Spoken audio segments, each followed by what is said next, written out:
Mwiriwe neza, kaze muri ano makuru atekanye ikirere co kuri w'Imana igenekerezo rya 8 Ruhuma mwaka wa 2026. Mu gitondo haritezwe ikirere kirimwo izuba n'ibicu bike bike mu bice vya Muyinga, Ngozi, Kirundo, Muramvya, Kayanza, Bubanza na Cibitoke. Mu bindi bice bisigaye hitezwe ikirere kirimwo ibicu vyinshi. Ahazoba hakanye gusumba ahandi akaba ari mu Kayanza aho ibipimo vyo ku degre Celsius 13.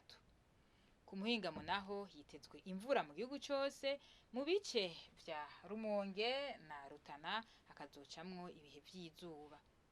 Ahazoba hashushe gusumba ahandi naho ni mu Cibitoke aho ibipimo vyo ku degre Celsius 30. Mu gitondo hakaba hitezwe yuko izuba rizoseruka igihe c'isaha 12 zirenga iminota 9, rirenga igihe c'isaha 12 zirenga iminota 24 z'umugoroba.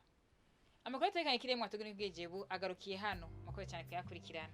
Alice Ningabira ngiye ko ndabashikiriza naho gutaha.